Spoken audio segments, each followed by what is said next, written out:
ایک بات، بغداد معلّہ میں طاعون کی بیماری پھیل گئی اور لوگ دھڑا دھڑ مرنے لگے۔ لوگوں نے آپ رحمۃ اللہ تعالی علیہ یعنی سیدنا غوث اعظم کی بارگاہ میں حاضر ہوئے اور اس مصیبت سے نجات چاہی۔ عرض کی حضور بڑے لوگ مر رہے ہیں، بڑے پریشانی ہے، طاعون کی بیماری پھیل رہی ہے، اس طرح سے ہمارے دور میں کورونا کی بیماری پھیلی تھی۔ تو ہم نے تو پڑھا ہے، دنیا اگر دین پڑھا ہوتا تو ہمیں پتہ ہوتا کہ دین کیا کہتا ہے، یہ طاعون کی بیماری کیا ہوتی ہے، کورونا کیا ہوتا ہے۔ یہ صرف اسلام کے خلاف سازش تھی۔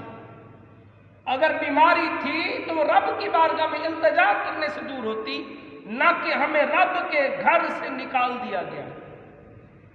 صرف مساجد نہیں بلکہ بیت اللہ شریف کا طواف بھی بند کر دیا گیا۔ پھر آپ بتاؤ، جب یہ والا عمل ختم ہو جائے گا، جہاں سے ہر چیز کی دوا ملتی ہے، شفا ملتی ہے، اس در کو بھی بند کر دیا جائے، پھر کون سا در بچ گیا جس میں جا کے بھیک مانگے اور کہے مولا تو شفا دے۔ حضرت سیدنا غوث اعظم کی بارگاہ میں کچھ لوگ حاضر ہوئے، طاعون کی بیماری، لوگ مر رہے ہیں، حضور کیا کیجیے، ہم کیا پریشان ہیں۔ حضور نے فرمایا اچھا یوں کرو، جو ہمارا مدرسہ ہے اس کے ارد گرد جو گھاس ہے، جو کھائے گا جس کو بیماری، اللہ کریم اس گھاس کے صدقے شفا عطا فرمائے۔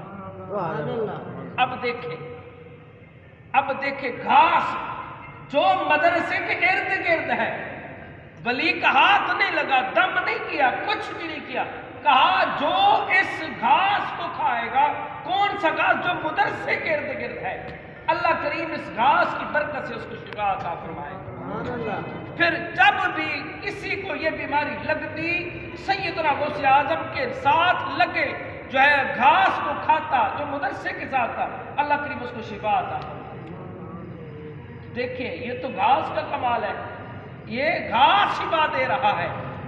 لوگ ولی کے بارے میں اعتراض کرتے ہیں، ولی شفا نہیں دے سکتے، کچھ نہیں کر سکتے، یہ تو ولی کے گھاس شفا دے رہے ہیں۔ تو بات تو ختم ہو گئی۔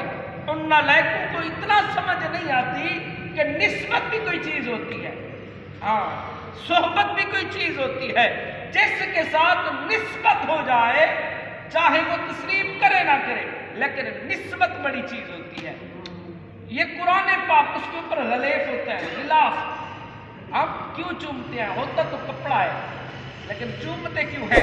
اس کی اصل وجہ یہ ہوتی ہے کہ اس کی نسبت ہوگی قرآن پاک کے ساتھ، تھا اصل میں کپڑا لیکن نسبت ہوئی تو وہ مقدس بن گیا۔ دراصل وہ عام بندہ ہے، لیکن جب سے اس نے رب کے ساتھ یاری لگائی ہے تو وہ دنیا میں معزز بن گیا ہے، اور رب کے جو ہے نظروں میں بھی، رب کی بارگاہ میں بھی، رب کے بندوں میں بھی وہ مشہور ہو گیا ہے۔ وہ بھی رب کا وعدہ ہے، فَاذْكُرُونِی اذکرکم واشکروا ولا تکفرون، بندے تو میرا ذکر کر میں تیرا کروں گا۔ مولا تو ذکر سے پاک، تو بولنے سے پاک، تو آنکھوں سے، جسم سے پاک، مولا تو کیسے ذکر کرے گا؟ اللہ فرماتا ہے میں ذکر سے پاک ہوں، لیکن تو میرا ذکر کرے گا، میں تیرا ذکر پورے زمانے کے اندر پھیلا دوں گا، اور سب کی زبان پہ یہی ترانہ ہوگا، حاجی خواجہ کتب فرید، حق فرید، یا یہی ترانے ہو کے غوث اعظم۔ آج دیکھیں صرف ہماری مسجد میں نہیں بلکہ بڑے بڑے آستانے ہیں، جو بڑے گدی نشین ہیں، جو بڑے بڑے آستانے خود کو تصور کرتے ہیں، ان کے آستانے پہ بھی چلے جائیں، یہ گیارہویں شریف جاری ہے، گیارہویں شریف جاری ہے، یہ ہم نہیں بناتے۔ تو یہ ولی کے مدرسے کے ارد گرد کا گھاس بندوں کو شفا دے رہا ہے۔